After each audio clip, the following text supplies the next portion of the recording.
kita panjatkan puja puji syukur kehadirat Allah Subhanahu wa taala yang mana telah memperpanjang umur kita sampai bisa silaturahmi yang sangat tidak diduga sebetulnya. Namun jangan lupa kita bacakan sholawat dan salam kepada junjungan kita Nabi besar Muhammad Sallallahu Alaihi Wasallam. Menjawab pertanyaan pertama, insya Allah wiridan al-hikmah yang bunyinya ya Allah ya Hayyu ya Qayyum ya Adimu ya Rabbal Alamin itu dari Rasulullah ke Anas bin Malik waktu jadi amilin di negara Yaman. Mulai turun wiridan tersebut waktu Anas bin Malik diperintah nagih zakat fitrah ke daerah Al-Maghrib. Setelah Anas bin Malik mendapat tugas segitu berat, langsung ngadu, ya Rasulullah, kan orang Al-Maghrib teh jagoan-jagoan, bagaimana kalau saya ditolak atau dikhianat sama orang sana? Langsung Nabi merintah sama Anas bin Malik, kalau kamu disiksa orang atau mau dikhianat orang, baca ya Hayyu ya Qayyum ya Adimu ya Rabbal Alamin. Kenapa dibaca ya Allah? Itu mah ijma ulama, tambahan para ulama, tujuannya Allahumma. Nah terus dialih mah untuk menggunakannya, baca ba'da sholat. Kalau mau wiridnya tolong diwirid dulu 13 kali 7 malam berturut-turut. Kalau pertamanya ba'da maghrib 7 malam itu maghrib semua. Kalau pertamanya ba'da isya 7 malam itu isya semua. Nggak boleh malam ini maghrib, besok isya nggak boleh. Nah maka di mana mau wirid harus ngambil mana waktu yang panjang dan mana kesempatan kita. Nah di mana batal setelah 5 malam? Apakah itu lupa?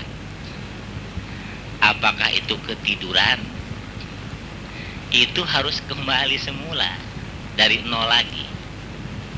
Kalau sudah 5 malam atau sudah 6 malam ada yang kelupaan, ada yang ketinggalan, itu harus balik lagi ke 1.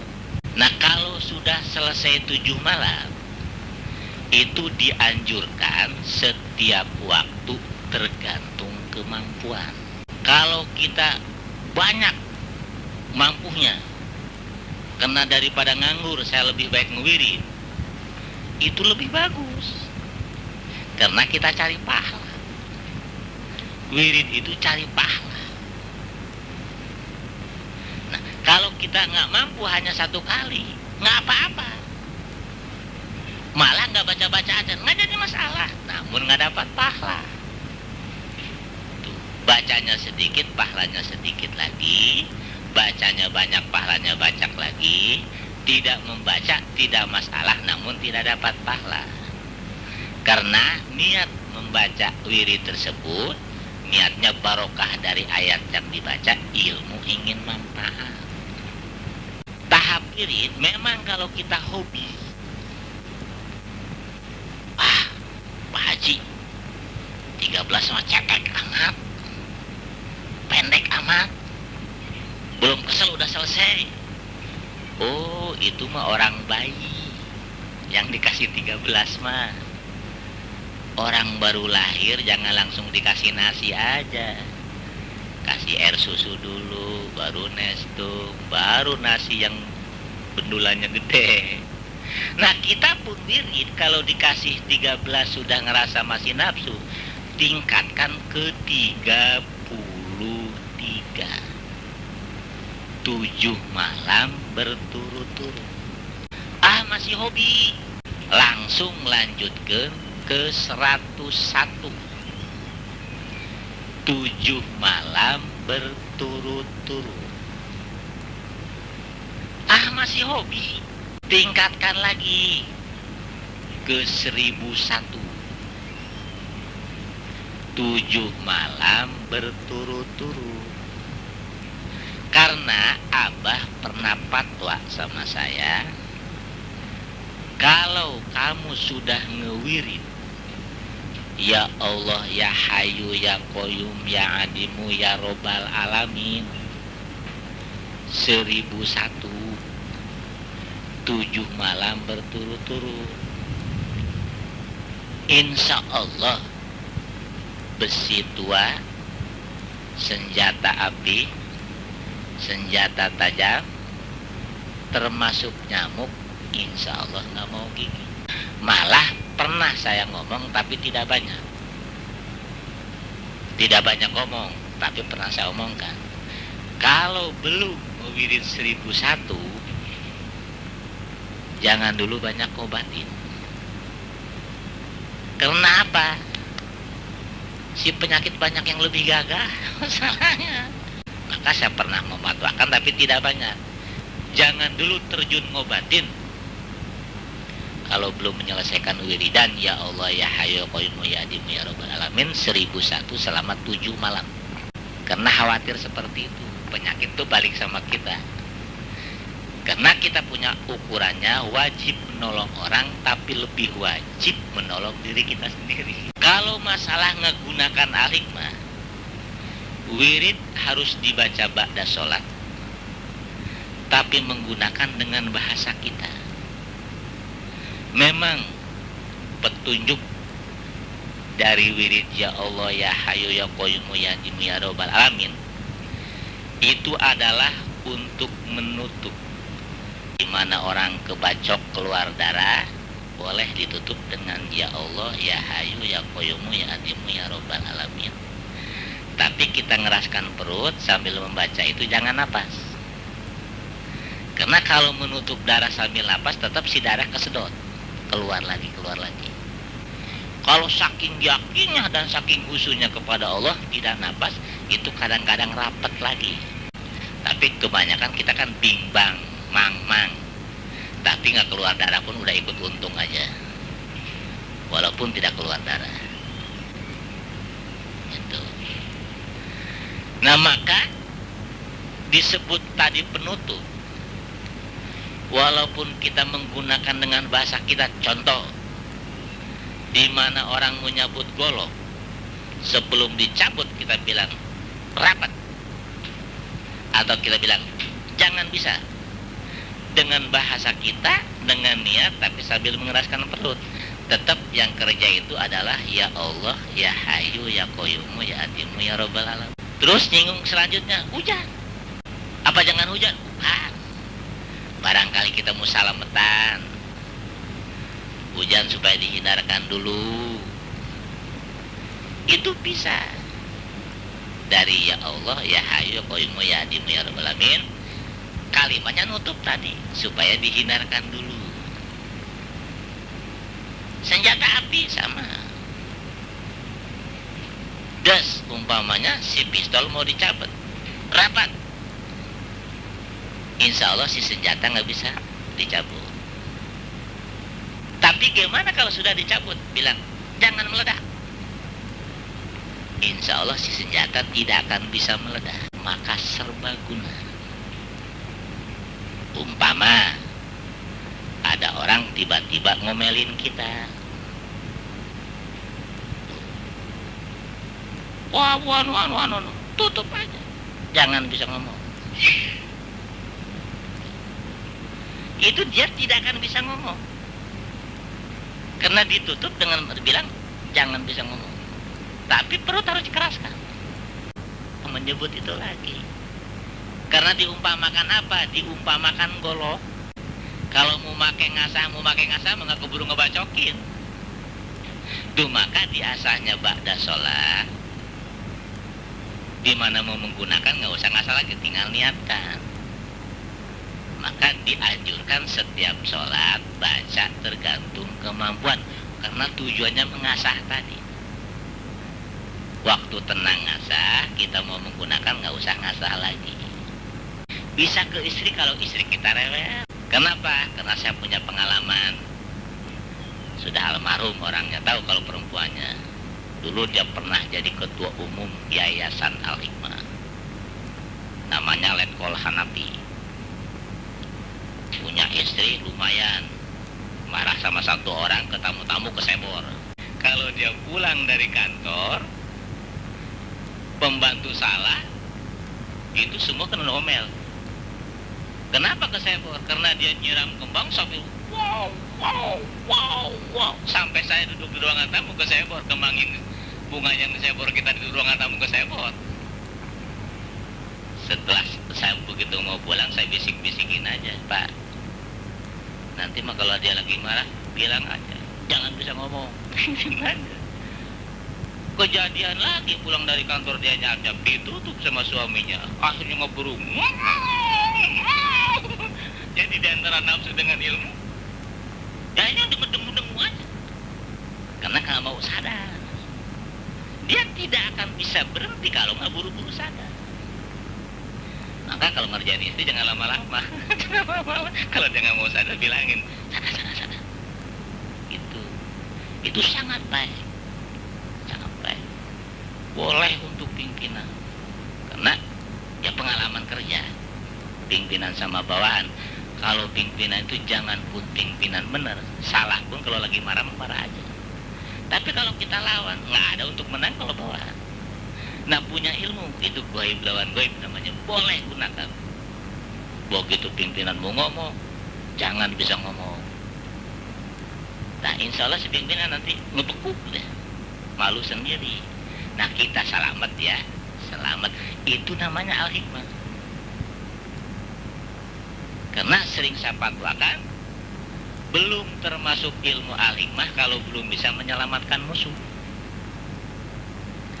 Belum termasuk orang Al-Hikmah kalau belum bisa menyelamatkan musuh.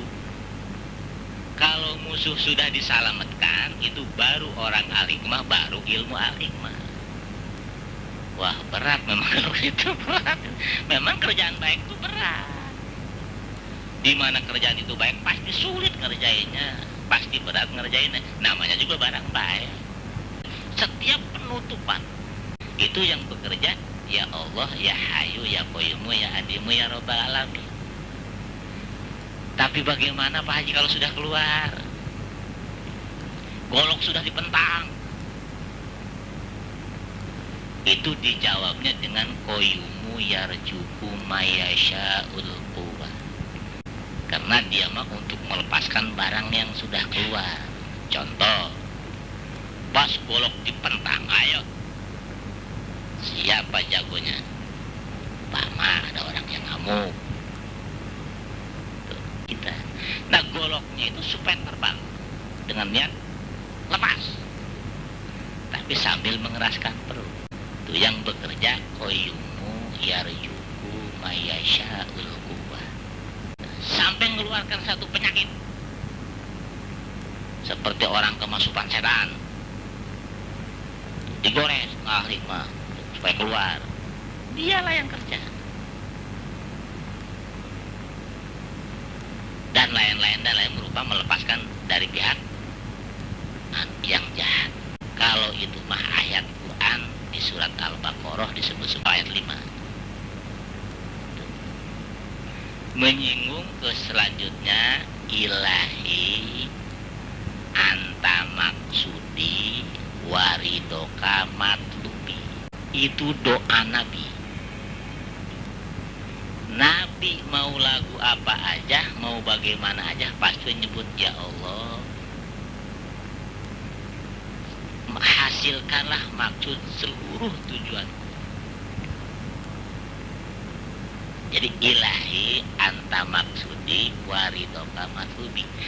Jadi mau berbuat apa aja, Allah supaya meridhoi, Allah supaya menghasilkan maksud.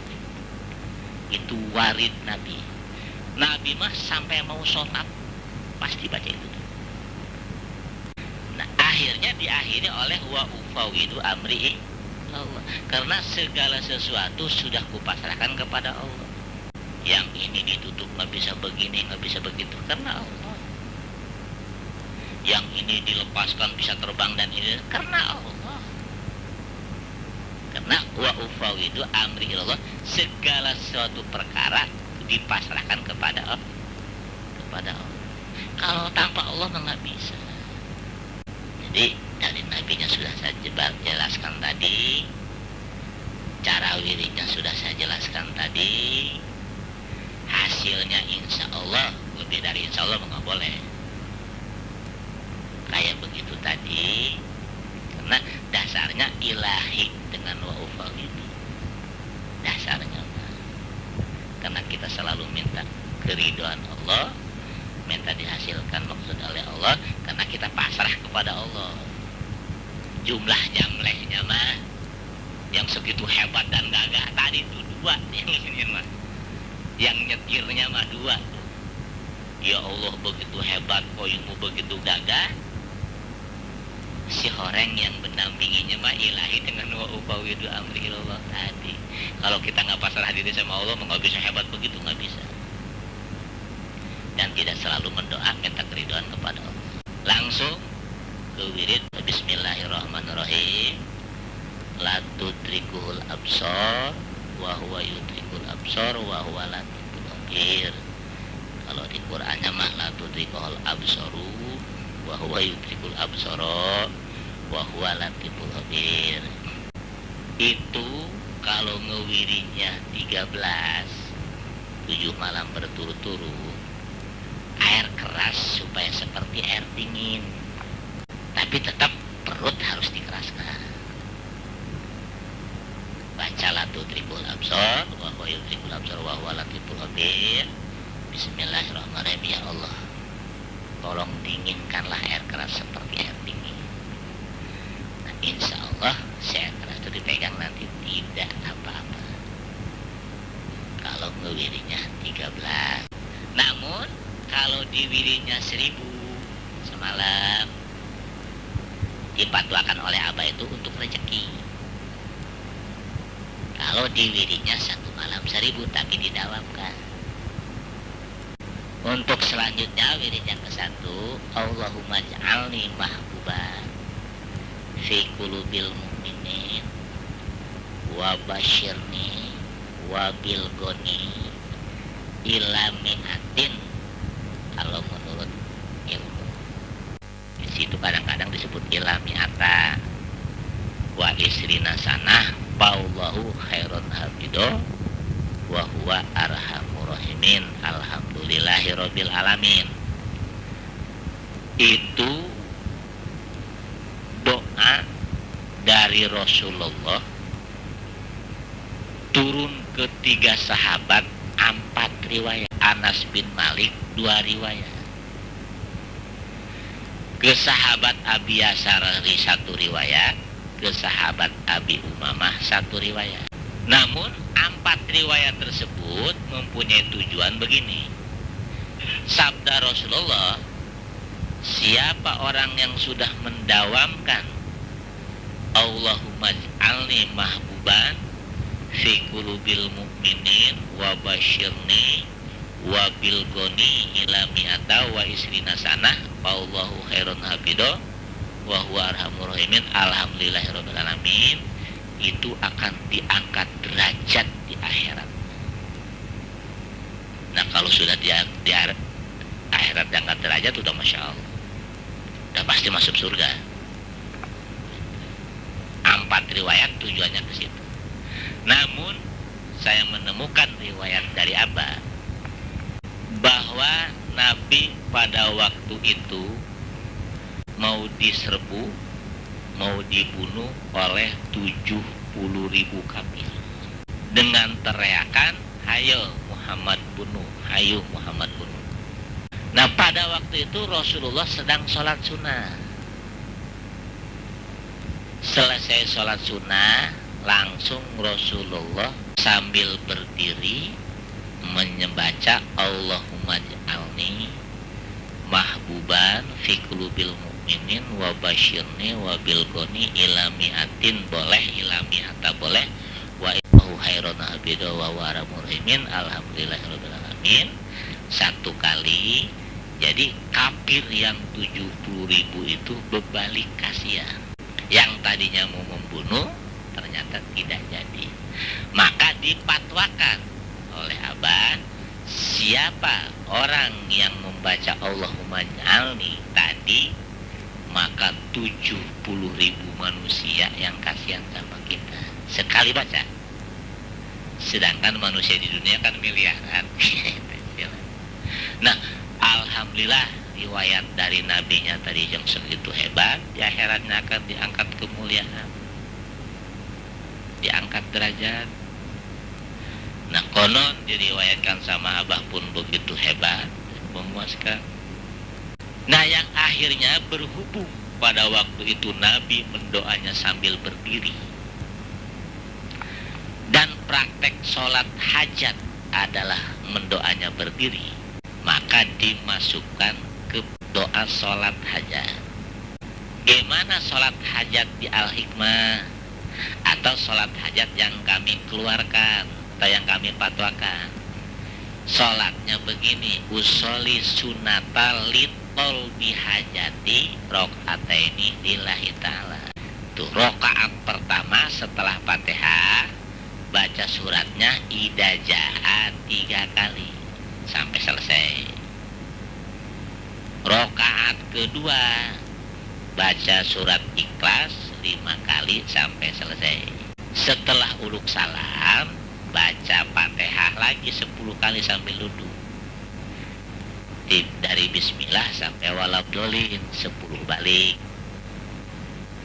Setelah selesai baca Fatihah baca lagi la ilaha illallah wahdahu la syarikalah lahul mulku wal hamdu yuhyi wa yumiitu wa ala kulli syai'in qadir 10 kali. Karena Nabi Adam dilempar dari surga ke dunia, sekian ratus tahun tidak ketemu dengan Siti Hawa. Pas ketemu di Arfah yang disebut Jabarohmah, maka disebut Jabarohmah pun karena pertemuan Nabi Adam dengan Siti Hawa. Yang sekarang dibentuk tubuh itu bekas peluk-pelukan Nabi Adam dengan Siti Hawa. Tapi pada waktu itu Nabi Adam membaca la ilaha illallah wahdahu la syarikalah lahul mulku wal hamdu yuhyi wa yumiitu wa ala kulli syai'in qadir 10 kali. Maka dianjurkan setiap manusia berangkat haji wukuf di Arfah sekurang-kurangnya harus baca itu 10 kali. Apalagi lebih banyak lebih bagus. Karena untungnya umat Nabi Muhammad mah dimanapun mendoa diijabah. Zaman Nabi Adam mah kalau pengen diijabah harus ke Arfah. Lain dari Nabi Muhammad enggak. Hanya umat Nabi Muhammad di mana mendoa pada waktu itu diijabah kontan. Tapi doa terbagi 3. 1 buat nebus dosa, 2 buat samperin di akhirat, 3 kontan. Nah, selesai itu baca 10 tadi Fatihah 10, la ilaha illallah wahdahu la syarikalah lahul mulku wal hamdu yuhyi wa yumiitu wa ala kulli syai'in qadir 10, langsung sujud. Niatnya sujud syukur. Baca Allahu Akbar. Setelah Allahu Akbar diangkat tangan langsung sujud. Di waktu sujud baca tuh ya Allah ya Rabbal Alamin, ya Allah ya Rabbal Alamin, ya Allah ya Rabbal Alamin sekurang-kurangnya 3 kali. Lebih banyak lebih bagus, baru sambung dengan bahasa kita. Gimana? Ya Allah makmurkan rezeki kami, ya Allah selamatkan kami dari dunia ke akhirat, ya Allah jadikan anak kami yang soleh dan soleh, dan yang lain seluruh kebutuhan kita. Umpamanya pegawai ingin dijadikan pimpinan, lain-lain itu seluruh kebutuhan kita. Setelah selesai semua kebutuhan kita, baru bangun dari sujud, uluk salam ke kanan, uluk salam ke kiri. Langsung berdiri, apa ngedoa. Doanya Allahumma ta'lama syirri wa alaniyati fa'akbal makturati wa qadil hajati fa'tali sa'li suwali la yaghfiru dunuba ila anta birahmatika ya arhamar rahimin. Alhamdulillahi rabbil alamin. 3 kali baru disambung dengan Allahumma ij'alni tadi. Karena ngambil dulu Nabi waktu baca doa itu sambil berdiri. Berhubung doa hajat sambil berdiri, maka dimasukkan itu. Silahkan sambung dengan doa yang lain. Nah, kenapa doa harus berdiri sambil agak melengak ke atas, tangan sambil ditadahkan? Karena Ka'bahnya doa adalah di atas. Dan kenapa tangan harus ditadahkan, harus diginikan? Itu menyontohkan bahwa benar kita butuhnya. Itulah sekelumit wiridan